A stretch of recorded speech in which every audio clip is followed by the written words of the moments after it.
Million dollar पर आया, यानी कि एक ही साल में 198% से ज्यादा की ग्रोथ।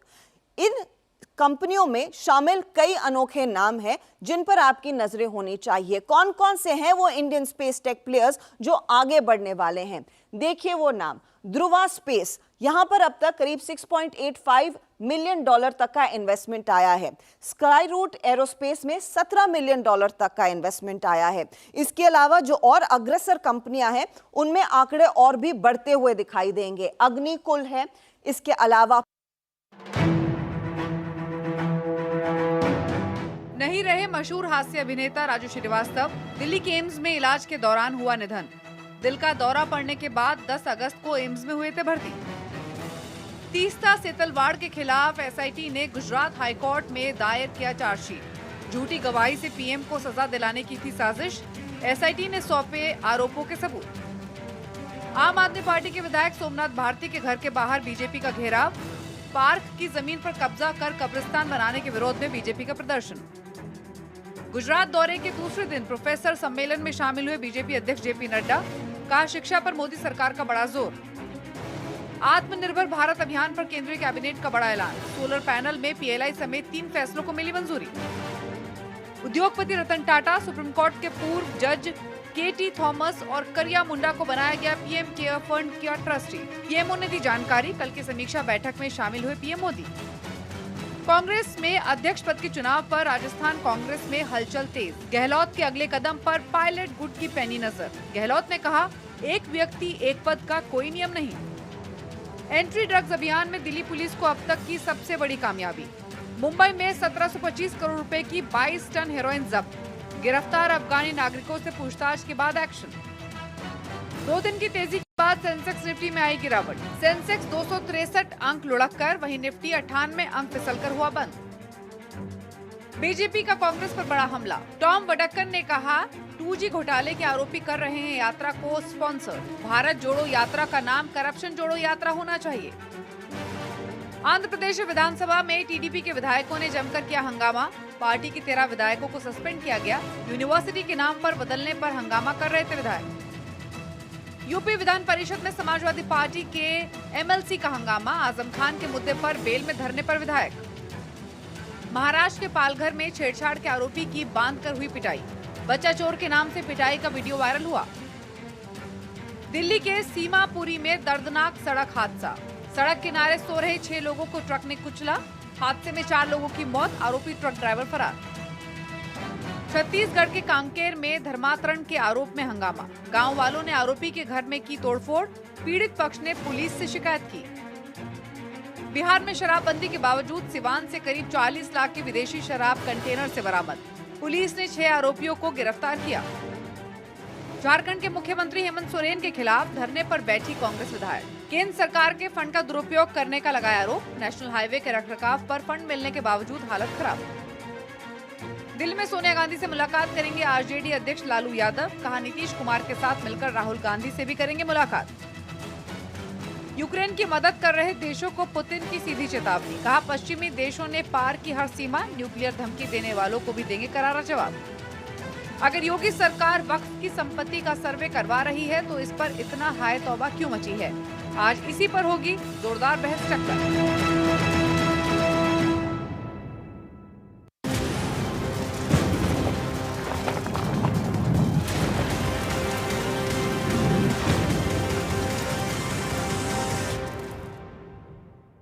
नमस्कार व्यूअर्स, मैं हूं अमीश देवगन। रात के 9 बज रहे हैं और आप देख रहे हैं सर्वश्रेष्ठ प्राइम टाइम डिबेट शो टक्कर। उत्तर प्रदेश सरकार ने मदरसों के बाद अब वक्फ की संपत्तियों के सर्वे का आदेश दिया है। इस फैसले के बाद अखिलेश यादव का कहना है कि योगी सरकार सिर्फ हिंदू मुसलमान कर रही है, तो ओवैसी एक विशेष समुदाय को टारगेट करने का आरोप लगा रहे हैं। देश में सेना और रेलवे के बाद किसी के पास सबसे ज्यादा जमीन है तो वो है वक्फ बोर्ड के पास। इस वक्त बोर्ड के पास 8 लाख एकड़ से ज्यादा जमीन है। ऐसे में सवाल खड़ा होता है कि अगर वक्फ की जमीन में कोई गड़बड़ नहीं है तो सर्वे पर सवाल क्यों उठाए जा रहे हैं? वक्फ के पास इतनी जमीन कहां से आई? आज इस पर हम कई बड़े खुलासे करने वाले हैं। हम आपको बताएंगे कि what is the connection between doctor Manmohan Singh government and Waqf. What is a big connection of a land? आज CNBC आवाज पे ये सबसे बड़ा खुलासा मेरे साथ आप देख रहे हैं।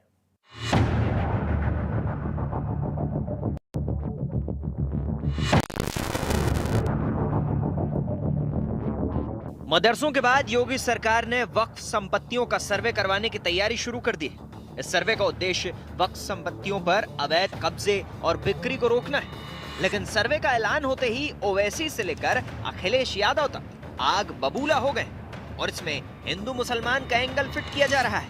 सिलेक्टिव टारगेटिंग है एक समुदाय की। आपका मकसद ये है कि इस तरह का सर्वे करा के उन वक्फ प्रॉपर्टीज को छीनने का। कि मदरसों का क्यों सर्वे, सबका सर्वे कराइए। सिर्फ वक्फ बोर्ड का क्यों, हिंदू एंडोमेंट मठ का सबके सर्वे कराइए। आप इस ऑर्डर को विड्रॉ करना चाहिए यूपी सरकार को, योगी सरकार को। वक्फ तो खुदा की संपत्ति है, इस पर न किसी को कब्जा करने का हक है। हम सर्वे के खिलाफ हैं, सर्वे नहीं होना चाहिए और इस सरकार को केवल हिंदू मुस्लिम में उलझाना है। लेकिन योगी सरकार ने साफ साफ कहा है कि वक्फ के सर्वे का काम 1 महीने के भीतर पूरा कर लिया जाए। इसके साथ ही साल 1989 के शासनादेश को भी निरस्त कर दिया गया है, जिसके तहत बंजर, ऊंची, टीलेदार जमीन खुद ब खुद वक्फ को मिल जाती थी। भारतीय सेना और रेलवे के बाद वक्फ बोर्ड को देश का तीसरा सबसे बड़ा भूमि मालिक कहा जाता है। ऐसे में अगर योगी सरकार वक्फ की संपत्तियों का सर्वे करवा रही है तो इस पर इतनी हाय तौबा क्यों मच गई? आज इसी पर होगी देश की सबसे बड़ी बहस। आप इंतजार कर रहे होंगे इस खुलासे का, जो अब से कुछ मिनट बाद मैं करूंगा। ये खुलासा अब से कुछ मिनट बाद मैं करूंगा, इसलिए टेलीविजन स्क्रीन पर आप बने रहिए। अगर आप YouTube पे देख रहे हैं तो बने रहिए। पहले मैं आपको दिखाता हूं वक्फ बोर्ड की जमींदारी का विश्लेषण। बहुत छोटा सा विश्लेषण है, जरूर देखिए। 18 लाख एकड़ सेना के पास, रेलवे के पास 12 लाख एकड़, वक्फ बोर्ड के पास 8 लाख एकड़। यह सबसे ज्यादा महत्वपूर्ण है, यह आंकड़ा सबसे ज्यादा महत्वपूर्ण है जो मैं आपको दिखा रहा हूं। 18 लाख एकड़, 12 लाख एकड़ और 8 लाख एकड़, यह सबसे महत्वपूर्ण आंकड़ा है। 2009 में वक्फ की जमीन कितनी थी? 4 लाख एकड़। 13 साल बाद में कितनी हो गई? वो दोगुनी हो गई जमीन। यह बड़ा खुलासा है, मैं आपको बता रहा हूं। और अब बड़ा सवाल क्या है, क्या पूरे देश में वक्फ की जमीन का सर्वे होना चाहिए? यह बड़ा इंपॉर्टेंट पॉइंट है। मेरे साथ इस चर्चा में अश्विनी उपाध्याय है, पेशे से सुप्रीम कोर्ट के वकील हैं। इन्होंने वक्फ एक्ट के खिलाफ PIL डाली हुई है। मेरे साथ वजाहत कासमी है, जाने माने इस्लामिक स्कॉलर है, उनका अभिनंदन है। वारिस पठान है, प्रवक्ता AIMIM के। सुमैया राणा है, नेता समाजवादी पार्टी की। शदाब चौहान है, नेता पीस पार्टी के। आपका अभिनंदन है। वारिस पठान, दिक्कत क्या है, परेशानी क्या है, एक बात बताइए। देखिए अमीश भाई, दिक्कत और परेशानी ये है कि ये योगी सरकार और भाजपा सरकार एक सिस्टमेटिक रीत से मुसलमानों को टारगेट कर रहे हैं। पहले सर्वे किया इन्होंने मदरसों का। हमने कहा कि मदरसों का सर्वे कर रहे हो तो गुरुकुल का करिए, जो अनएडेड मदरसे का तो आर्टिकल 30 के थ्रू वो है, उसको प्रोटेक्शन है। आप करिए गवर्नमेंट स्कूल के अंदर का सर्वे करिए, जहां पर देखिए बच्चे किस खस्ता हालत के अंदर तालीम ले रहे हैं। अब वो हो गया तो अभी लोगों ने शुरू कर दिया वक्फ बोर्ड का सर्वे, वक्फ की जमीनों का सर्वे कराएगी सरकार। मैं कहूंगा आपके माध्यम से कि जो आदेश निकाला है ये पर से इलीगल है, बैड इन लॉ है। योगी सरकार को इमीडिएटली जो सर्वे का आदेश निकाला है उसको वापस ले लेना चाहिए, क्योंकि ये टारगेट सिर्फ मुसलमानों का है। आप मठों का क्यों नहीं कराते? जो काफी सारी हिंदू एंडोमेंट बोर्ड के तहत काफी सारी मंदिर ट्रस्ट है, उसका क्यों नहीं सर आपकी जानकारी है? एक सामान्य जानकारी जो मैंने अभी चैनल पर जो होता है ना वक्फ बोर्ड का, एक सेकंड वारिस सुनना पड़ेगा। उसके पास सारी नॉन स्टॉप नहीं हो सकता वारिस जी, नॉन स्टॉप नहीं हो सकता। मैं आपको भरपूर मौका दूंगा। क्या जरूरत है साहब आपको? वारिस पठान, एक सेकंड। सेना के पास 18 लाख एकड़ जमीन है, रेलवे के पास 12 लाख एकड़ जमीन है, वक्फ बोर्ड के पास 8 लाख एकड़ जमीन है और इसका 1995 से बड़ा ताल्लुक है। इसका 2014 से बड़ा ताल्लुक है। बिल्कुल। अब आप मुझे बताइए, जब 1995 में ये एक्ट बन रहा था तब आपने बोला था कि कैसे हमारे नाम कर रहे हो जमीन, ये यतीमों का अधिकार की जमीन है। नहीं, बिल्कुल सबके अधिकार की जमीन है। एक मुझे बात बताइए, बड़ी सिंपल सी बात, बड़ी सिंपल। तमिलनाडु के अंदर एक का एक पूरा का पूरा गांव वक्फ के नाम हो गया है, जहां पर एक 1500 साल पुराना मंदिर भी वक्फ के नाम हो गया है। मुझे एक सवाल का जवाब दे दीजिए सर, एक सवाल का जवाब दे दीजिए। अगर कोई दिक्कत नहीं है तो फिर सर्वे में परेशानी क्या है, अगर सब कुछ जायज है? नहीं सर, आप सुनिए ना, वक्फ बोर्ड की जो जमीन है ये हमारे मजलूमों का, यतीमों का, बेवाओं का अधिकार की जमीन है। Once a waqf always a waqf. आप उसका कुछ चेंज नहीं कर सकते लीगल स्टेटस को। तो किस तरह से आप ये काम करना चाहते हो सर्वे का? वहां पे सीईओ किसने अपॉइंट किया? ठीक है, ओके, शलभ रिएक्शन। उसके बाद मैं काउंटडाउन दे रहा हूं अगले 50 सेकंड के अंदर। व्यूअर्स, अगले 50 सेकंड के अंदर आंखें खोल देने वाला खुलासा। ओके सेक्शन, ओके, शलभ बड़ी रिस्पॉन्ड टू डिबेट में अमीश भाई। Section 83 I will come to each and every section. Waris Pathan, tonight I will come to each and every section. Tonight I will come on each and every section and each and every year. हर साल पे आऊंगा, हर section पे आऊंगा, जो आप बोलेंगे वो बताऊंगा। लेकिन अब से 50 सेकंड बाद बहुत बड़ा खुलासा। शलभ मनी, ये एक्ट लाने, ये सर्वे कराने की जरूरत क्या थी? मुसलमानों को टारगेट करा जा रहा है। अखिलेश यादव और ओवैसी साहब एक ही सुर में बोल रहे हैं। हमारी जमीन खाने की कोशिश की जा रही है। AIMM कह रही है हमारी जमीन खाने की कोशिश है। जवाब, ओके, लेट हिम रिस्पोंड ना। इनकी जमीन, बस बिल्कुल सही कहा वारिस पठान साहब ने, बिल्कुल सही कहा। इनकी जमीन, इनको जो मुगालता है ना कि जो वक्फ बोर्ड की प्रॉपर्टी है वो इनकी प्रॉपर्टी है। अमीश भाई आप पता करिए, वक्फ बोर्ड की प्रॉपर्टीज को लेकर जो शिकायत है उसमें 99% नहीं, 100 के 100% शिकायतें मुस्लिम समाज के लोगों ने किया है। और ये जो वारिस पठान साहब बोल रहे हैं कि हमारी जमीन, यही शिकायत है कि वक्फ बोर्ड की जो प्रॉपर्टी है वो गरीबों के लिए, गरीब मुसलमानों के लिए, यतीम मुसलमानों के लिए, विधवाओं के लिए है, गरीबों के लिए, जो साधारण मुसलमान है उस पर। अरे वारिस साहब बोलने दीजिए, ऐसे बात नहीं हो पाएगी। लेकिन कब्जा किसका है? उस पर जो माफिया है इनके, उनका कब्जा है। किसी ने होटल बना लिया, किसी ने रेस्टोरेंट बना लिए, किसी ने मॉल बना लिए, किसी ने अपना प्राइवेट स्कूल बना लिया। यानी गरीब मुसलमान के नाम पे वक्फ बोर्ड की प्रॉपर्टी को लूटा और उसके बाद से उस पर कब्जा किसका है? तो इनका व्यक्तिगत कब्जा है। जो ये वारिस साहब कह रहे हैं हमारी जमीन, हमारी जमीन, कोई आपकी हमारी जमीन नहीं है। ये 130 करोड़ भारत हिंदुस्तान के भीतर रहने वाले हर एक व्यक्ति का अधिकार है। जी, और जहां पर सरकारी मैं जमीन वापस है, लौट के आता हूं, लेकिन अब वक्त है इस खुलासे का। मैंने वादा किया था अगले 50 सेकंड के अंदर ये खुलासा मैं आपको बताऊंगा। इस देश में के अंदर जितनी जमीन है, ये बड़ा खुलासा मैं करने जा रहा हूं। इस देश के अंदर 2014 में जब आचार संहिता लगी थी, उससे एक दिन पहले, या फिर मैं कहूं आचार संहिता से कुछ घंटे पहले, 2014 में डॉक्टर मनमोहन सिंह की सरकार का खेल देखिए। लोकसभा चुनाव से ठीक पहले शासन आदेश जारी करा गया। 5 मार्च 2014 को बड़ा शासन आदेश जारी करा गया। और उस शासन आदेश में क्या लिखा जाता है यह जरूर सुनिएगा। आचार संहिता लगने से कुछ घंटे पहले यह आदेश आता है। दिल्ली में 123 संपत्तियां दिल्ली वक्फ बोर्ड को गिफ्ट दे दी जाती हैं, उन्हें दे दी जाती हैं, जिसमें लोधी रोड, मिंटो ब्रिज जैसे VVIP पॉश इलाकों में भी जमीन दी गई। उसके बाद Connaught place, Ashok road, Mathura road पर भी जमीन दी गई। वक्फ बोर्ड की अर्जी पर एक हफ्ते के भीतर फैसला लिया गया। आपने कभी देखा है सरकार के अंदर आप एक अर्जी लगाए और एक हफ्ते के अंदर उसका रिजल्ट आ जाए? यह प्रकाष्ठा थी तुष्टीकरण की क्या? यह प्रकाष्ठा थी तुष्टीकरण की, जिस पर गंभीर सवाल खड़े होंगे। सिर्फ चंद घंटे पहले, यानी जब ऑफिशियली हो रहा था कि सरकार आदेश कोई नहीं ले सकती, उससे चंद घंटे पहले डॉक्टर मनमोहन सिंह की सरकार ने 123 संपत्तियां दिल्ली वक्फ बोर्ड को दे दी। यह बड़ी खबर है और इनकी कीमत मैं अप्रोक्सीमेटली लगा रहा हूं 120 करोड़ से 150 करोड़ के भीतर होगी। 120 करोड़ से 150 करोड़ के भीतर होगी।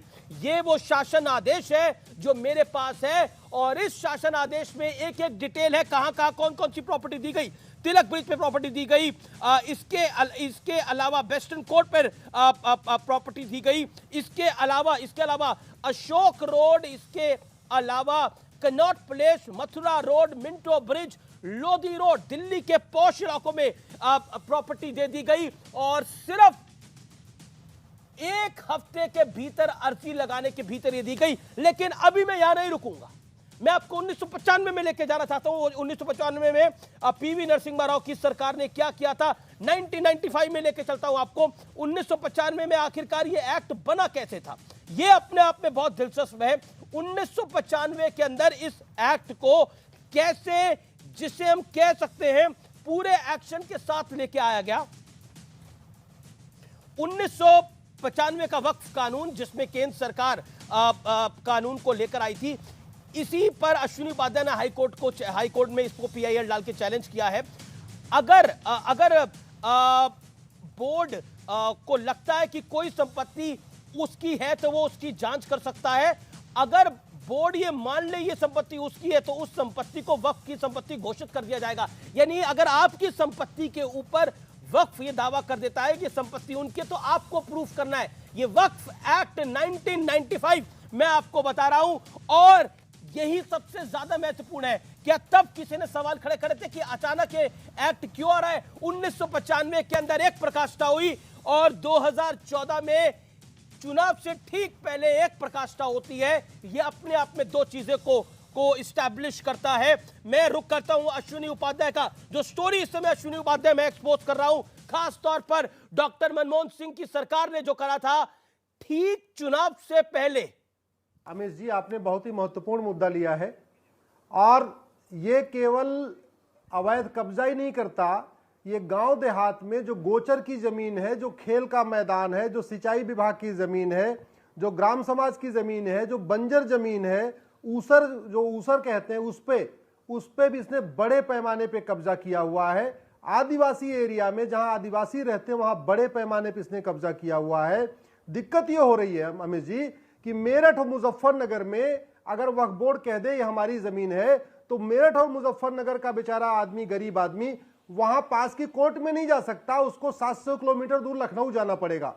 और इसको इतनी पावर दी गई है, बिना किसी जांच पड़ताल के, बिना किसी एविडेंस के ये किसी को नोटिस भेज सकता है। आज की डेट में अगर वो कह दे नेटवर्क 18 का ऑफिस वक्फ की प्रॉपर्टी है, तो नेटवर्क 18 के सीईओ, आपके जो मतलब चीफ होंगे, वो नोएडा की कोर्ट में नहीं जा सकते, उनको जाना पड़ेगा यहां से 600 किलोमीटर दूर नोएडा से लखनऊ, और उस ट्रिब्यूनल के सामने जाके पेश होना पड़ेगा जिसमें मेजॉरिटी एक कम्युनिटी है। मैं इसलिए कह रहा हूं, ऐसी व्यवस्था हिंदुओं के लिए तो नहीं है, ऐसी व्यवस्था जैन के लिए नहीं है, ऐसी व्यवस्था बौद्ध के लिए नहीं है, ऐसी व्यवस्था पारसी के लिए नहीं, ईसाई के लिए नहीं, क्रिश्चियंस के लिए, किसी के लिए नहीं, केवल एक कम्युनिटी के लिए।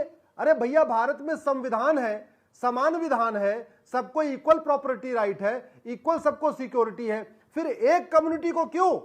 ये जो सवाल खड़ा कर रहे हैं कि इसका सर्वे, वक्फ का सर्वे क्यों हो रहा है, मठ मंदिर का सर्वे क्यों नहीं हो रहा है? मठ मंदिर के लिए कोई अलग से बोर्ड नहीं है। मठ मंदिर का विवाद वहां के डिस्ट्रिक्ट कोर्ट में चलता है, राम मंदिर का विवाद डिस्ट्रिक्ट कोर्ट में चला,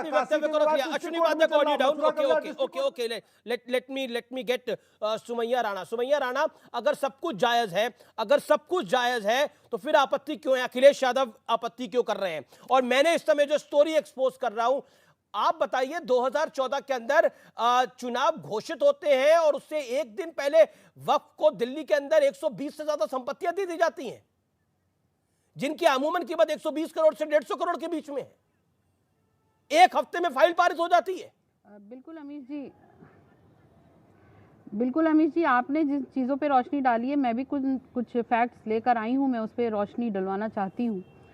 सुन्नी औकाफ कम से कम, यानी सुन्नी वक्फ की जो प्रॉपर्टीज़ हैं उत्तर प्रदेश में लगभग 1.25 लाख के करीब हैं, 1,25,000 के आसपास, और शिया 35,000 के आसपास।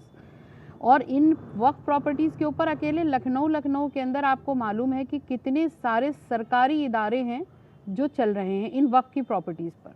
मैडम, मेरा सवाल ये नहीं है सरकारी इदारे चल रहे हैं नहीं चल रहे, मेरा सवाल ये है कि जब वक्फ एक्ट बना था 1995 में वक्फ एक्ट बना था, तब किसी ने सवाल पूछा था कि ये एक्ट क्यों बना दिया जिसमें हम जो जमीन को क्लेम करें वो जमीन हमारी हो जाएगी और सामने वाले को प्रूफ करना है?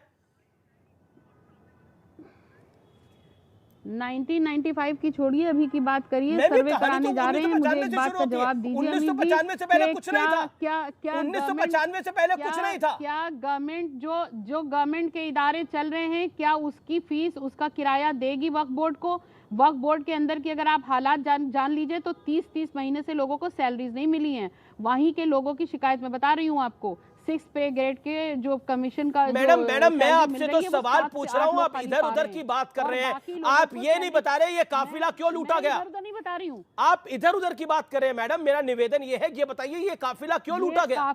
ये काफिला ये काफिला लूटा गया है, उसी के तो हालात है जो आज ये हम देख रहे हैं। 1995 से लूटा लेकिन गया ये है सर्वे काफिला। का नाटक किस चीज के लिए? 1995 से क्या- लूटा क्या गया है उत्तर काफिला। प्रदेश की जनता ने अमीश जी, क्या उत्तर प्रदेश की जनता ने भारतीय जनता पार्टी को वक्फ बोर्ड के सर्वे के लिए या मदरसे के सर्वे के लिए वोट दिया था? क्या बेरोजगारी हटाने के लिए नहीं दिया था? क्या नौकरियों के लिए नहीं दिया था? क्या महंगाई हटाने के लिए नहीं दिया था? क्या स्वास्थ्य सेवाओं के लिए नहीं दिया था? क्या महिला सुरक्षा के लिए नहीं दिया था? क्या हिंदू मुस्लिम करके क्या ये देश चाहता है? हिंदू ये प्रदेश मुस्लिम की चाहता है? बात ही नहीं है मैडम। ये अगर हमेशा मैं ऐसी कहता ही हूं बात- हिंदू के लिए हमेशा- वक्फ एक्ट हो, अगर हिंदू के लिए वक्फ एक्ट हो, उसका भी उतना ही विरोध होगा। मतलब आप मुझे तो आप सोचिए ये बताइए ये कि कितना किन औकात के ये बारे में कितना बात हो रही है। अच्छा ये बताइए, ये चीज सिखों के लिए क्यों नहीं होनी चाहिए? 1,65,000 ये चीज हिंदुओं के लिए क्यों नहीं होनी चाहिए? ये चीज ईसाइयों के लिए क्यों नहीं होनी चाहिए? ये वक्फ के लिए क्यों होगी? आप इससे कन्नी नहीं काट सकते, इससे ना तो गवर्नमेंट कन्नी शलम काट मणि, सकती है, शलम मणि, आप शलम काट मणि, सकते लेट हैं, शलम ना मणि यूनिटी रिस्पॉन्ड। काट सकता है। ठीक है, ये शलम मणि, किसके लिए, सुमैया किस राणा की बात कम्युनिटी का को, जवाब। किस कम्युनिटी को हेल्प शलम मणि करने के लिए त्रिपाठी, किया जा रहा है? Let BJP MLA make his point. देखिए, जनता ने क्यों वोट दिया था वो तो आपको समझ में आ गया होगा। आप लगातार एक ही बात रटे जा रहे हैं पिछले 6 सालों से, और जनता ने दोबारा जनादेश दिया है। इसका मतलब उत्तर प्रदेश की महान जनता को पता है कि सरकार सही दिशा में काम कर रही है।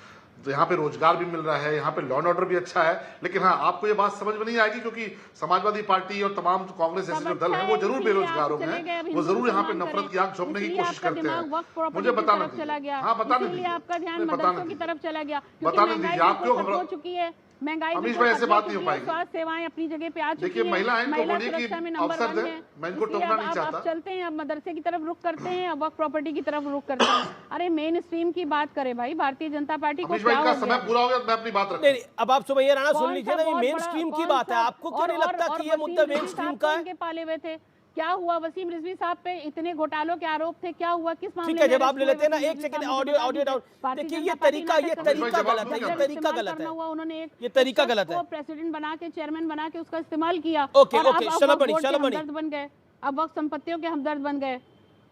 देखिए, कुछ लोग, अमीश भाई, कुछ लोग बहुत घबराए हुए हैं, बहुत डरे हुए हैं, क्योंकि उनको लगता है कि वक्फ बोर्ड की प्रॉपर्टीज की जांच होगी तो उनके रेस्टोरेंट बंद हो जाएंगे, उनके मॉल भी बंद हो जाएंगे। मैं नाम नहीं लेना चाहता, पर ये जो लोग वक्फ प्रॉपर्टीज को जांच को लेकर जो सवाल उठा रहे हैं, उनको भी पता है कि दरअसल गुनाहगार कौन है, किसने लूटा है, किसने वक्फ की प्रॉपर्टी के जरिए अपना खजाना भरा है, ये सबको पता है। गरीब मुसलमान बेचारे को उसको तो नहीं मिला।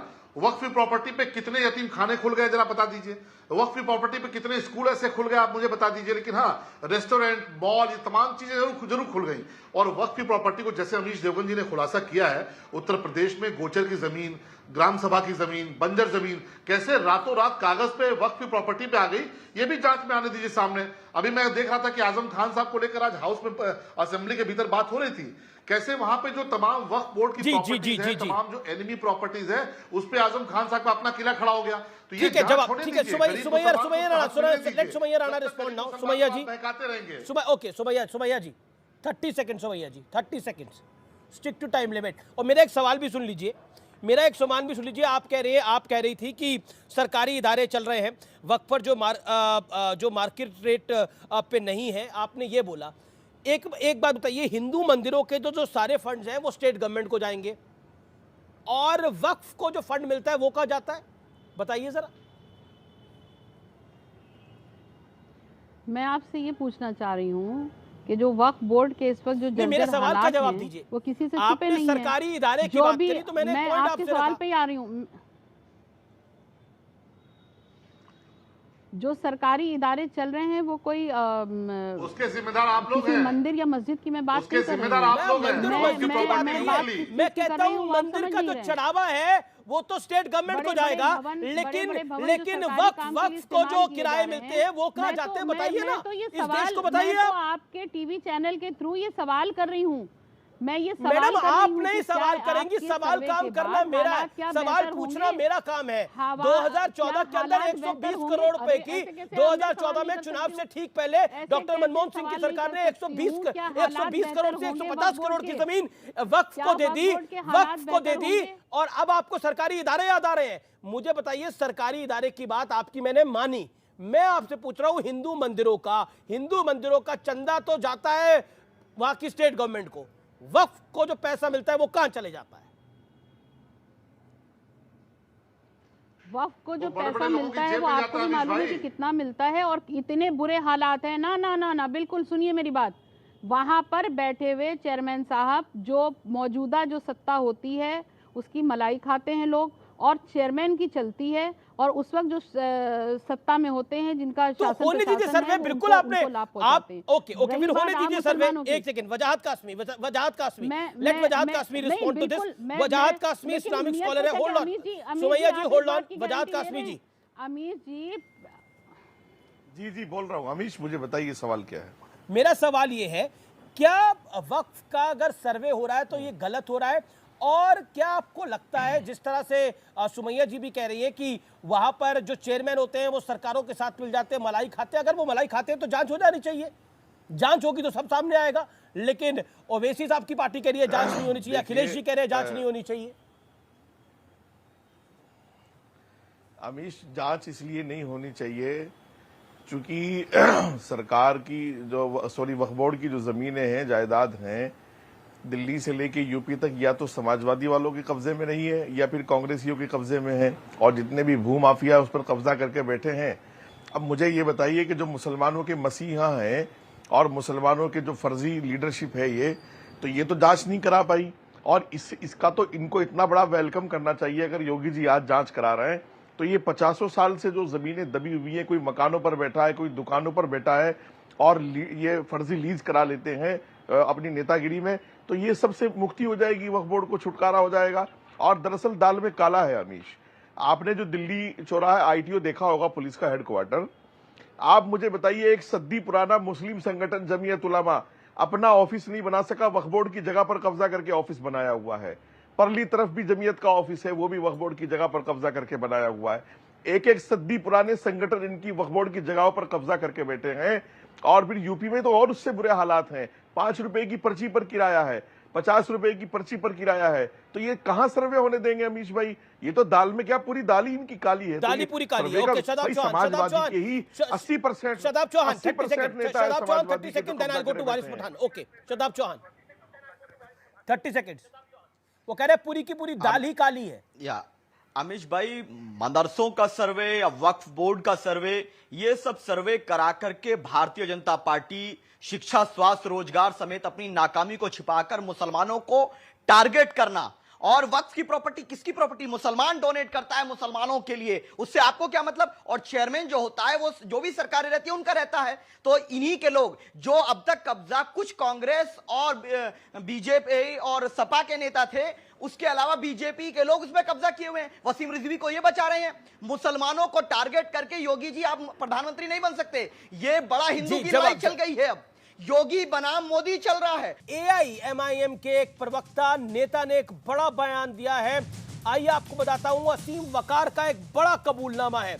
एक तरफ ओवैसी साहब कुछ और कह रहे हैं, लेकिन वक्फ बोर्ड में घोटाले होते हैं, सुन्नी शिया वक्फ बोर्ड में दोनों में घोटाले होते हैं। ये कहा है बीते 15 साल में कई बड़े घोटाले हो चुके हैं।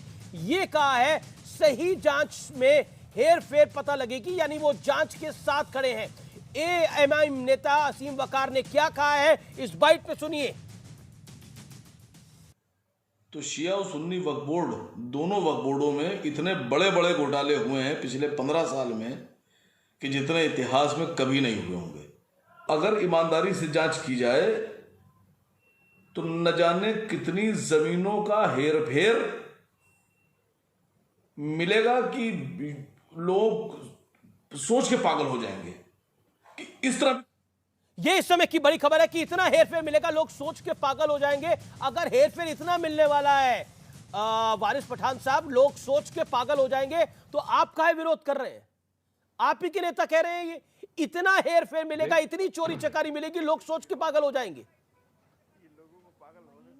देखिए, मेरे नेता, मेरे सदर जनाब बैरिस्टर असदुद्दीन ओवैसी साहब है, उन्होंने प्रेस कॉन्फ्रेंस करके पूरा वक्फ बोर्ड का मैटर समझाया कि इनकी नीयतों के अंदर खोट है, ये चाहते हैं हमारी वक्फ बोर्ड की जमीन को हथियाना। तो ये आसिम वकार को चोट लगा रहे हैं उन पर। बैठे हुए पूछिए इनको, इन्होंने देखिए अमीश भाई, आप बोलने नहीं देंगे 30 सेकंड के अंदर तो मैं खामोश बैठ जाता हूं, आप कमेंट्री चालू रखिए। नहीं, सवाल पूछ रहा हूं, आप नाराज हो सुनिए, रहे हैं। इंपॉर्टेंट बात कर रहा हूं, दर्शक मेरे अरे को बोल रहे हैं क्या वारिस भाई। मैं आपसे सुनिए, पूछ रहा हूं कि सुनिए, इतना मैसेज- बड़ा, इतनी बड़ी मैसेज चोरी आपको- चकारी लिख लेगी, अरे लोग आप- पागल हो जाएंगे। अरे आपके माध्यम से लोगों को जानकारी दे रहा हूं मैं, बिल्कुल आप दीजिए। जानकारी लीजिए। जानकारी तो मैं अश्विनी चाहता हूं उपाध्याय और जी मिले। बैठे हुए एडवोकेट है, मेरे लर्नेड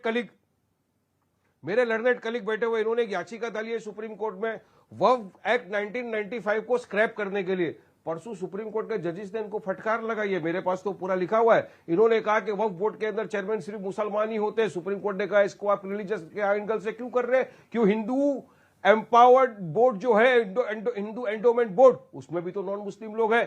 फिर इनको कहा कि अगर वक्फ बोर्ड आप स्क्रैप करेंगे तो उसका बेनिफिट किसको होगा, एनक्रोचमेंट को, जो एनक्रोच करके बैठे। तो आप क्या चाहते हो, एनक्रोचमेंट वाले को बेनिफिट वहां पर मिल जाए, उसके बाद सरकार जाए वो जमीन ले ले। वारिस भाई आपने 30 सेकंड मांगे थे, मैंने आपको 35 सेकंड के 40 सेकंड दे दिए। जमीन को वारिस जी सरकार थोड़ा इत्मीनान से, वारिस जी मुसलमानों को आप लर्नेड नेता हैं। वारिस जी ऑब्जर्वेशन है। अच्छा ठीक है, आपकी ऑब्जर्वेशन सुप्रीम कोर्ट की ऑब्जर्वेशन मैं जरूर कमेंट लूंगा, लेकिन रुकना पड़ेगा वारिस जी, रुकना पड़ेगा। सवाल तो सुनना पड़ेगा ना वारिस भाई, आपने ईमानदारी से बोलिए, आपने दिल पे हाथ रखे, आपने बोला अमीश जी मुझे 30 सेकंड चाहिए, मैंने आपको 45 सेकंड दिए अपनी बात को रखने के लिए, आपने 1 मिनट बोला। अब 10 सेकंड मेरा सवाल सुन लीजिए, फिर आप ही का जवाब मैं सुनूंगा 30 सेकंड। और एक बात मुझे बताइए, एक खुलासा हमने किया, आपने तब आपत्ति जताई थी जब एक हफ्ते के अंदर मनमोहन सिंह की सरकार ने वक्फ की लगभग 120 प्रॉपर्टीज जिनकी वर्थ 120 करोड़ से 150 करोड़ के बीच की है, वो वक्फ के नाम कर दी थी। तब आपत्ति जताई थी, जवाब है नहीं। आपके नेता कह रहे हैं, अब आपके एक प्रवक्ता, आपके फेलो प्रवक्ता कह रहे हैं कि इतनी गड़बड़ मिलेगी वक्फ के अंदर कि लोग पागल हो जाएंगे। ये उनका बयान है, मेरा बयान नहीं है। आप मुझे बताइए, दोनों पर आपका क्या कहना है? आप भाग नहीं सकते इस बात से। देखिए गड़बड़ अगर है, इतनी गड़बड़ है, लोग पागल हो जाएंगे। वक्फ बोर्ड का ट्रिब्यूनल है ना, अरे ट्रिब्यूनल है ना, ट्रिब्यूनल के पास जा सकती है सरकार। सरकार को किसी ने रोका, ट्रिब्यूनल पे पिटीशन फाइल करे। सुन्नी वक्फ बोर्ड के अंदर भी है, शिया वक्फ बोर्ड के अंदर भी, वहां पे सीईओ है वक्फ के, सीईओ को बोले कि करप्शन के साथ क्यों है? अगर बात चोरी चकारी हुई है तो खुलासा होने दीजिए। 1995 तो सर्वे होने दीजिए ना वारिस जी। 83 कहता है, सेक्शन 83 है वारिस जी, तो सर्वे होने दीजिए। आप चोरी चकारी के साथ तो खड़े हो सकते हैं, आप तो ईमानदार आदमी है, मैं जानता हूं आपको, आप मेहनत के साथ भी है, आप चोरी चकारी के साथ कैसे खड़े हो सकते हैं? अगर कहीं करप्शन है तो एक्सपोज होनी चाहिए। It is not a matter of Hindu Muslim, it is the matter of huge corruption. It is not the matter of Hindu Muslim. ये हिंदू मुसलमान से इसका ताल्लुक ही नहीं है कोई। करवा देते हैं, मठों का भी सर्वे करवा देते हैं, होता ही है, जन्मभूमि के नाम होता ही है, जिसमें हमारे होता ही है, सभी का सर्वे गफलाबाजी किया है, हमारे हिंदू भाइयों के पैसों का गफला किया है, वहां का भी सर्वे करवाते हैं। सर्वे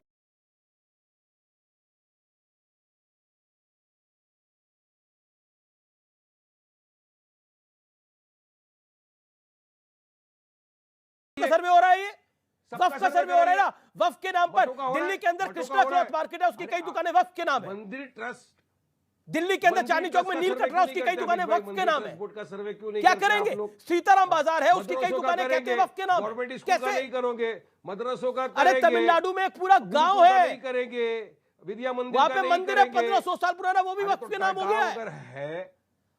देश का जो कानून है ना अमीश भाई, कानून तो वही तो कह रहे हैं। अरे तो असीम वकार ने कहानी एक बोल दी, सहमति से बना है, कानून बोलता है सेक्शन 83 है। Okay, let me get another perspective. उन्होंने ये भी कहा ना पीछे वजाहत कासमी AIMIM के बड़े नेता असीम वकार कह रहे हैं कि इतनी चोरी चकारी है कि लोग पागल हो जाएंगे, और ये कह रहे हैं कि मेरे सदर तो आप ओवैसी साहब है, उनकी बात को मैं नहीं मानता। वारिस भाई, मैं उनकी बात मानेगा, मैं सदर साहब की बात ठीक है, मानिए आप अपने सदर की बात मानिए, लेकिन वो भी सदर की बात मानते हैं, लेकिन वो कह रहे हैं कि इतना करप्शन निकलेगा, लोग पागल हो जाएंगे। देखिए अमीश भाई सुनिए, मैं आपको ये कहता हूं कि कहीं ना कहीं असीम वकार सच बोल रहे हैं, असीम वकार सच बोल रहे हैं। बहुत बड़ा खुलासा होगा, और समाजवादी का कोई मुस्लिम एमएलए, कोई मंत्री, एक्स मंत्री, पूर्व मंत्री कोई बचने वाला नहीं है। वक्फ बोर्ड की जमीनों पर सबसे ज्यादा उत्तर प्रदेश में समाजवादियों के कब्जे हैं। एक बात मैं ये पूछना चाहता हूं, लेकिन मुझे माननीय मुख्यमंत्री जी तक एक बात ये पहुंचानी है आपके थ्रू अमीश भाई, कि जो समाजवादी के जमाने में चेयरमैन थे वक्फ बोर्ड के, फिर वो बसपा के जमाने में थे, फिर वो समाजवादी के जमाने में थे, फिर अब बीजेपी के भी जमाने में पिछले 5 साल गुजर गए। मैं ऐसी वक्फ बोर्ड में कौन सी मलाई है जो पिछले 20 साल से वो पद छोड़ना नहीं चाहते हैं। और माननीय मुख्यमंत्री जैसा ईमानदार इंसान जो उत्तर प्रदेश को एक सदी भी नसीब नहीं होगा, कैसे घुमा फिरा करके वहां भी उन्होंने अपनी बात रखी होगी कि माननीय मुख्यमंत्री जी को या तो इस बात का पता ही नहीं है कि वक्फ बोर्ड कैसे गया और कहां गया है, लेकिन आज भी 20 साल से वक्फ बोर्ड का चेयरमैन बैठा हुआ है। क्यों नहीं छोड़ना चाहता वक्फ बोर्ड की सीट को? क्या सोना चांदी दबा हुआ है इस वक्फ बोर्ड की? और मैं फिर कहता हूं भाई जांच होने दो, जब दामन साफ है तो ये चिल्लाते क्यों हैं? दामन साफ है तो चिल्लाते क्यों हैं? ये बड़ा महत्वपूर्ण है। घोटाला निकलेगा, लाखों करोड़ रुपए का घोटाला। मैं शदाब चौहान को लेके आता हूं, फिर मैं शलभ जी आपकी बताऊंगा। शदाब चौहान, असीम वकार ने तो दूध का दूध और पानी पानी कर दिया। उन्होंने बोला कि इतनी चोरी चकारी निकलेगी कि लोग पागल हो जाएंगे। मैं आपसे स्पष्ट सवाल पूछता हूं, आपने तब आवाज उठाई थी जब एक हफ्ते के अंदर यूपीए के शासन ने आचार संहिता लगने से एक दिन पहले लगभग 100 करोड़ की जमीन वक्फ बोर्ड को दे दी थी दिल्ली के अंदर। तब आपने सवाल उठाया था। जब 1995 में यह एक्ट आ गया था जिसमें प्रूफ करना काउंटर पार्ट का काम होगा, जो वक्फ बोर्ड जमीन क्लेम कर लेगा वो पार्टी क्लेम करेगी कि उसकी जमीन है, उसको प्रूफ करना होगा। तब आपने ऑब्जेक्शन करी थी 1995 में। आज आपको ऑब्जेक्शन हो रही है क्योंकि आज खुलासा होने वाला, इसलिए सुनिए, कोई खुलासा नहीं। ये जो भाई साहब बैठे हैं, टोपी लगा के जो भाई साहब बैठे हैं, ये चेयरमैन बनना चाह रहे हैं, इसलिए चापलूसी और नाटक कर रहे हैं। वो छोड़िए, मैं मुद्दे पे आता हूं। वो इनका अपना प्रयास है, करते रहिए। वो कोई बात नहीं, मैं मुद्दे पे आ रहा हूं। तुम जो है मुसलमानों के वोट से महरूम हो। शादाब, तुम्हें मुसलमानों ने नकार दिया है। अरे भैया, नकार दिया, वारिस पठान को नकार दिया। यहाँ बैठ करके बकवास करने से कुछ नहीं होता। अरे तुम्हें मुसलमानों ने नकार दिया है, तुम शर्म करो। तुम्हारी जमानतें नहीं बची हैं, न वारिस पठान की जमानतें बची हैं, न तुम्हारी बची हैं। यहाँ टीवी पे बैठ के लीडर बनने से कोई फायदा नहीं होता। मुसलमानों ने तुम्हारे डिब्बे गोल कर दिए हैं। तुमने जो वहाँ डिपॉजिट भरा था वो भी गायब हो गया है। मुसलमान तो तुम्हें मान ही नहीं रहा अपना लीडर, बस यहाँ बैठ के बकवास कर देंगे। अरे तुमने वक्त की जमीन नहीं दबाई तो सर्वे होने दो ना। तुमने दुबई कतर से चंदा नहीं लिया, सर्वे होने दो ना। अगर तुम्हारे बाप दादा ने जमीन कब्जा नहीं की तो सर्वे होने दो। सर्वे से क्यों डर रहे हो? ये तो अच्छी बात है कि सर्वे करके वक्फ बोर्ड की जायदाद को बचाया जाएगा, ये तो अच्छी बात है। तो अखिलेश नहीं कर सका, जो बहन जी नहीं कर सकी, तो कांग्रेस नहीं कर सका, वो योगी जी कर रहे हैं, तो अच्छी बात है। फिर अपनी बात को रखिए। समझ रहा हूं मैं, टीवी वाले बोला ना, आपकी हैसियत कुछ नहीं है। योगी जी को भी पता होना चाहिए कि आपकी हैसियत है। मुसलमानों के दरमियान कुछ भी नहीं है। आपकी हैसियत है ना, चाहते खाली। अरे आपकी हैसियत है। यूपी में नकार दिया, आपका डब्बा गोल है, डिपॉजिट भी गायब है ना। वो ओवैसी साहब की हैसियत निकली, तुम्हारी कोई हैसियत नहीं मिले, सब गायब निकले हैं। डिपॉजिट भी तुम्हारा गायब हो गया। अरे ना कोई लोमड़ी है ना कोई अंगूर है। लेकिन इस समय एक सेकंड, शदाब, अभी आपने बोला लोमड़ी को अंगूर नहीं मिले तो अंगूर खट्टे हैं। ना अंगूर की बात है ना लोमड़ी की बात है। मुझे ये बताइए, कोई उल्लू तो है नहीं यहाँ पर। मैं उल्लू शब्द इसलिए बोल रहा हूँ जिसको रात को दिखता है, दिन को नहीं दिखता। एक बात बताइए, एक चीज बताइए शदाब, क्या आपको लगता नहीं है, मेरा जो बेसिक पॉइंट है, I am stressing on the basic point. आपने 2014 में सरकार का शासन आदेश आया, वो शासन आदेश आपको मंजूर था जिसमें 100 करोड़ से ज्यादा की जमीन दिल्ली में वक्फ बोर्ड को दे दी जाती है। आपको 1995 में शासन आदेश आता है वक्फ एक्ट के तौर पर, जिसको आपको कबूल होता है। लेकिन यह शासन आदेश आपको कबूल नहीं है, जिसमें एक्ट कहीं नहीं जा रहा, जिसमें जमीन कहीं नहीं जा रही, सिर्फ उसकी सर्वे की बात हो रही है। ऐसा क्यों? हर चीज को हिंदू मुसलमान की चश्मे से देखेंगे। मुसलमान भी कह रहे हैं कि इसमें करप्शन है। करप्शन को आप करप्शन को बाहर क्यों नहीं करना चाहते? लाखों करोड़ों रुपए, अरबों रुपए की संपत्ति है वक्फ के पास। अगर रेलवे और सेना के पास किसी के पास जमीन है तो वो वक्फ बोर्ड के पास है।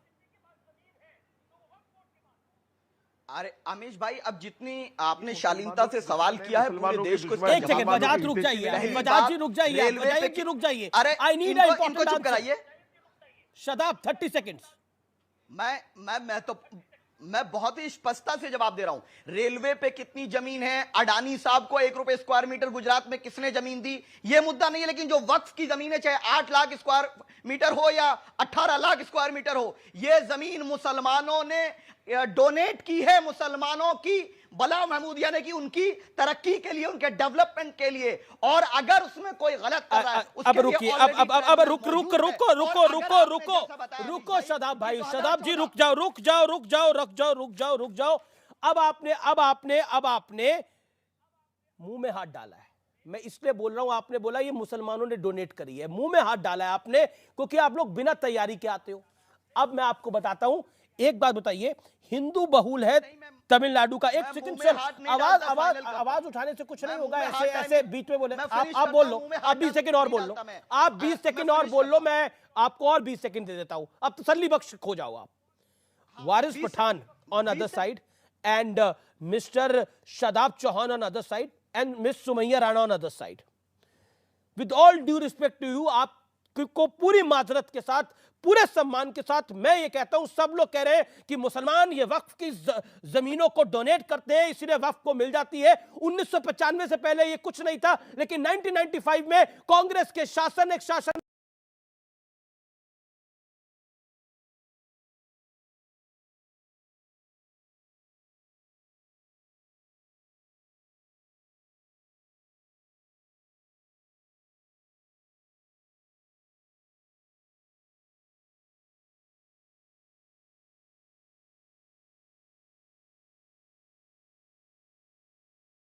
डॉलर का फंड रेज किया है। $33 मिलियन से ज्यादा का निवेश पिक्सेल में आया है। में गलत कर रहा हूं, लेकिन ये गांव यही है। वक्फ बोर्ड ने पूरे गांव को अपनी मलकियत घोषित कर दिया है और इस गांव में 1500 साल पुराना मंदिर है, 1500 years old टेंपल। उस 1500 साल पुराने मंदिर पे भी दावा ठोक दिया है वक्फ बोर्ड ने। जमीन बेचने के दौरान युवक को जानकारी मिली, लेकिन इत्तेफाक देखिए, मंदिर 1500 साल पुराना है और इस्लाम जैसी जानकारी उपलब्ध है वो 1400 साल पुराना है। बाकी मैं कुछ नहीं कहना चाहता। आई रेस्ट माई केस हेयर। इसके बाद जिसको जो बोलना है वो बोले, लेकिन 1995 में कांग्रेस की सरकार एक शासन आदेश लेके आती है और उस शासन आदेश के बाद this happens and this is truth. ये सच्चाई है, मेरी मन गढ़ंत कहानी नहीं है। मंदिर भी मुसलमान दान कर रहे हैं हिंदुओं का। मैं जानना चाह रहा हूं आपसे Shadab Chauhan, with all due respect, can you answer it? With due respect, आपने अपने तमाम सवालों का जवाब दे दिया। अब तक कहते थे आक्रांत आए उन्होंने मंदिर तोड़े, आज कह रहे हैं कि वक्फ की जमीन, वहां पर मस्जिद है और वहां सब कुछ पूजा हो रही। मतलब कि मुसलमान किसी के मजहब पर न कभी हमला करने में विश्वास करता और वही विचारधारा हमारी है। लेकिन वक्फ के नाम पर, मुसलमानों के नाम पर देश को मत डराओ। रोजगार, शिक्षा, 1500 साल पुराना मंदिर है, एक्सपोज हो गए। वो वक्फ की मलकियत कैसे हो सकती है? प्रॉपर्टीज हमारी प्रॉपर्टीज है और हमारी प्रॉपर्टीज में कोई कब्जा करेगा तो हम संवैधानिक लड़ाई लड़ेंगे। वक्त हमारे आबाओ, 1500 साल पुराना मंदिर है, 1400 साल पुराना। अच्छा एक बताइए, एक शादाब भाई, आप तो पढ़े लिखे, आप कहते हैं आप हैं, एक बात बताइए, इस्लाम कितना पुराना है? How many years old? 1400 years old? जब से नहीं, 1400 साल पुराना है। आंकड़े क्या कहते हैं? जब से, सुनिए, नहीं, ये आपकी गलतफहमी है, आप जानकारी कीजिए। लास्ट प्रॉफिट जो है वो नबी करीम सल्लल्लाहु अलैहि वसल्लम है। अरे साल बताइए ना आप मुझे, दुनिया मुझे साल बताइए ना आप। जो है वो आदम अलैहिस्सलाम है। अरे मैं तो आप साल बताइए ना। Okay, Waris Pathan on screen. हम याकूब अलैहिस्सलाम को भी मानते हैं। वारिस पठान, मैं आपके पास आऊंगा। एक second, Ashwini Upadhyay, then I go come to Shalabh Mani and Waris Pathan. Ashwini Upadhyay, देखिए अमित जी, बड़ा सीधे सीधे एक्सपोज हो गया। एक तरफ कहते हैं हम तो बड़े गरीब हैं जी, सच्चर कमेटी कहती है हम तो बड़े भूखे मर रहे हैं, हमारे पास जमीन है। तो जो कम्युनिटी भूखे मर रही है, बदहाल है, गरीबी है, भूखमरी है, कुपोषण है, हर तरीके से परेशान है, वो अपनी जमीन दान कैसे कर रही है? अरे जिसके पास जमीन होगी पहले खेती करेगा, अपने बच्चों को हिष्ट पुष्ट बनाएगा, खुद खाएगा पिएगा, खुद स्वस्थ होगा, खुद अमीर बनेगा या दान कर देगा। ये सारी की सारी जमीन, कह रहा हूं, वक्फ बोर्ड लैंड माफिया का काम कर रहा है। वक्फ बोर्ड वसूली कर रहा है। वक्फ बोर्ड आदिवासी एरिया में जाके कन्वर्जन करवा रहा है। आदिवासी बहुल एरिया में जहां बेचारे गरीब रहते हैं, जंगलों में रहते हैं, वहां जंगल के जंगल वहां जाके वक्त एक ब्रेक का है, लेकिन ये बड़ा खुलासा ब्रेक के बाद भी जारी रहेगा।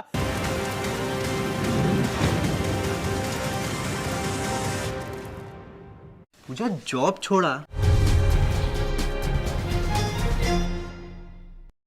हेलो एंड वेलकम, आप देख रहे हैं सीएनबीसी आवाज। मैं हूं हर्षदा सावंत और आप देख रहे हैं आपका पसंदीदा स्टार्टअप शो आवाज एंटरप्रेन्योर, जहां हम बात करते हैं स्टार्टअप इकोसिस्टम के बड़े मुद्दे, ट्रेंड्स और साथ ही नए आइडियाज की। स्टार्टअप की दुनिया में सबसे ज्यादा चर्चा आजकल हो रही है फंडिंग विंटर की, यानी कि ऐसा माहौल जहां फंड जुटाना बेहद मुश्किल हो रहा है। लेकिन इस विंटर में सुनहरी धूप ब्यूटी सेगमेंट में खिली हुई है। पिछले 6 महीनों में जहां पूरी दुनिया मंदी के साए में जी रही है, वहीं भारतीय ब्यूटी स्टार्टअप्स ने अच्छा खासा फंड जुटा लिया है। मिसाल के तौर पर पर्पल, जो बना है देश का 102nd यूनिकॉर्न, कंपनी ने हाल ही में $33 मिलियन का फंड रेज किया। इससे पहले मई के महीने में शुगर कॉस्मेटिक्स ने $50 मिलियन के फंड जुटाए। वहीं vegan beauty product startup plum ने मार्च के महीने में $35 मिलियन का फंड रेज किया है। यानी कि पिछले 4 महीनों में इन कंपनियों ने कुल मिलाकर $100 मिलियन का फंड रेज किया। अब इन कंपनियों के वैल्यूएशन पर अगर हम नजर डालें तो सबसे आगे इस $बिलियन क्लब में नायका का नाम आता है। कंपनी लिस्टेड एंटिटी है। $8.8 बिलियन पर दरअसल नायका का वैल्यूएशन इस समय खड़ा है। यही नहीं, पर्पल का वैल्यूएशन हाल ही के फंड रेज के बाद करीब $1.1 बिलियन पर आ गया है। इसके पीछे है शुगर कॉस्मेटिक्स, जिसका वैल्यूएशन लगभग $500 मिलियन पर आका जा रहा है, तो प्लम का वैल्यूएशन लगभग $250 मिलियन पर खड़ा है। इन वैल्यूएशन और इस फंड रेस से जाहिर है कि इस सेक्टर में ग्रोथ का खूब पोटेंशियल है। अब पोटेंशियल की बात करें तो 2022 यानी कि इस साल में भारतीय ब्यूटी सेगमेंट में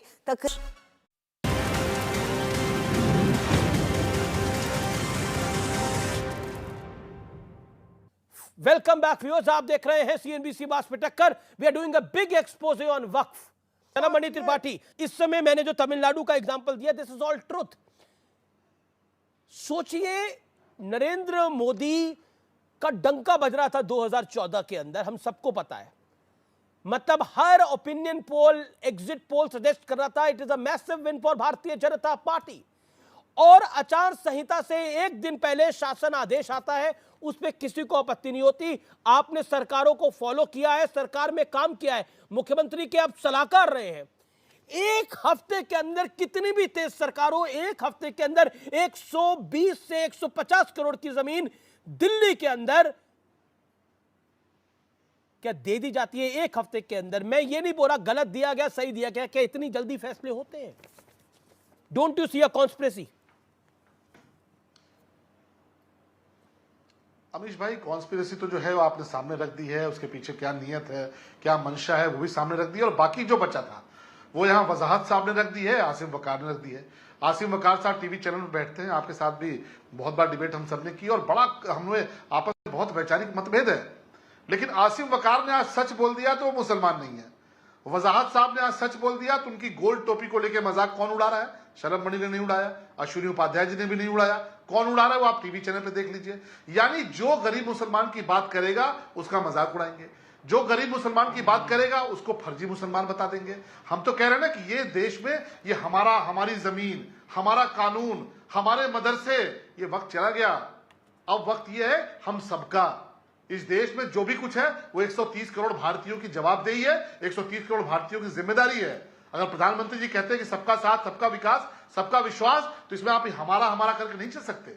और अगर गरीब मुसलमानों का हक मारा जा रहा है, मैं तो कह रहा हूं ना कि आसिम वकार ने कहा कि जांच हुई तो पागल हो जाएंगे। मैं तो देख रहा हूं कि जांच का बात सुन के लोग पागल हैं। जांच होनी तो छोड़ दीजिए, ये कौन सी मलाई काटते रहे, कौन सी चांदी काटते रहे? गरीब मुसलमान के नाम पे वक्फ बोर्ड की प्रॉपर्टी आपने एक्वायर की, कहीं पे ग्राम सभा की जमीन ले ली। आजम खान ने क्या किया है जरा पता करिए। एनिमी प्रॉपर्टी से लेके और वक्फ बोर्ड की प्रॉपर्टी तक पर कब्जा किया उन्होंने।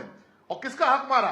गरीब मुसलमानों का हक मारा। आप कहते हैं यतीम सुमैया राणा, आजम खान ने गरीब मुसलमान की प्रॉपर्टी। अब मैं ये कहता हूं इसमें ज्यादा पीड़ित, मैं आपको बता रहा हूं जो मेरे पास जानकारी है, इसमें अधिकतर पीड़ित मुसलमान ही है बेचारे। अधिकतर पीड़ित मुसलमान ही है बेचारे। इसका ये हिंदू मुसलमान का विषय नहीं है जो अखिलेश जी कह रहे हैं। सुमैया राणा, ये हिंदू मुसलमान का विषय ही नहीं है तो अखिलेश जी इसको हिंदू मुसलमान क्यों बनाना चाह रहे हैं? बीजेपी का यही आरोप है। इसमें तो पीड़ित मुसलमान है। शलमणि कह रहे हैं आजम खान ने कई जमीन दबाई रखी है।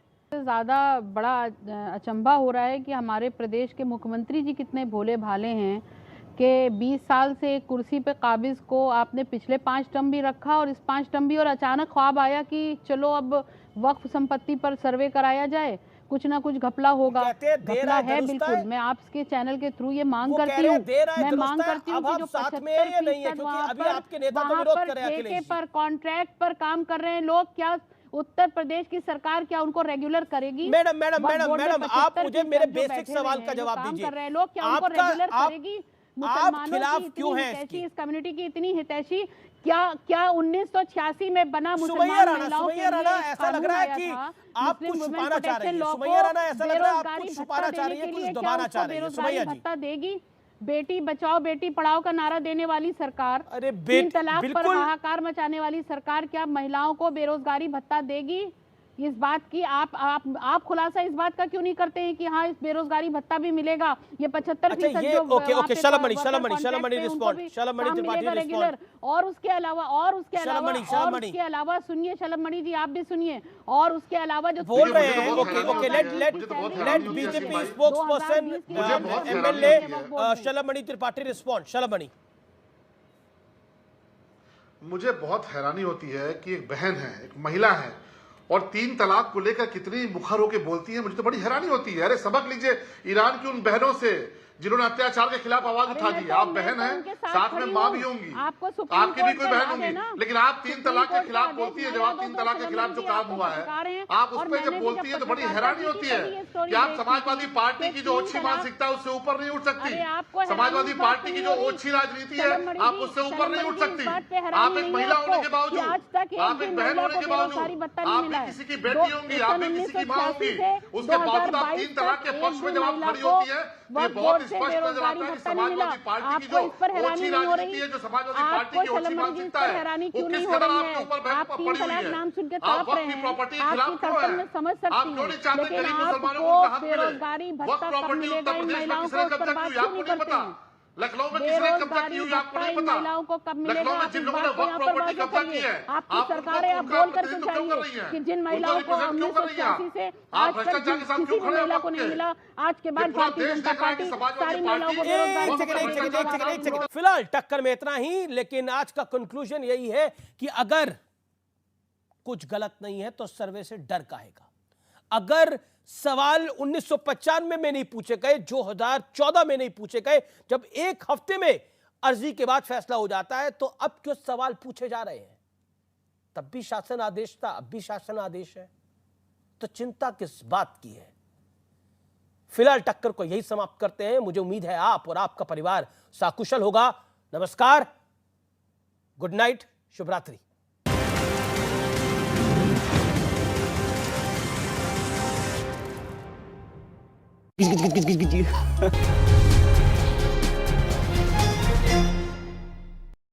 पिछले हफ्ते नासा ने अंतरिक्ष के कुछ अनोखे नजारे दुनिया के सामने पेश किए। ब्रह्मांड की high resolution images James Webb space telescope से ली गई और इन तस्वीरों की खूबसूरती ने ही आवाज एंटरप्रेन्योर को फिर इंस्पायर किया है कि आपके सामने भारतीय स्पेस टेक की झलक पेश की जाए। स्पेस टेक्नोलॉजी में इस तरह की हो रही तरक्की से यूनिवर्स के कई राज सामने निकल कर आ रहे हैं। इंडस्ट्री भी तेजी से बढ़ रही है। ग्लोबल लेवल की बात कीजिए, 2018 में ये स्पेस इंडस्ट्री $360 बिलियन की थी, जो 2026 तक $558 बिलियन तक बढ़ने का अनुमान है।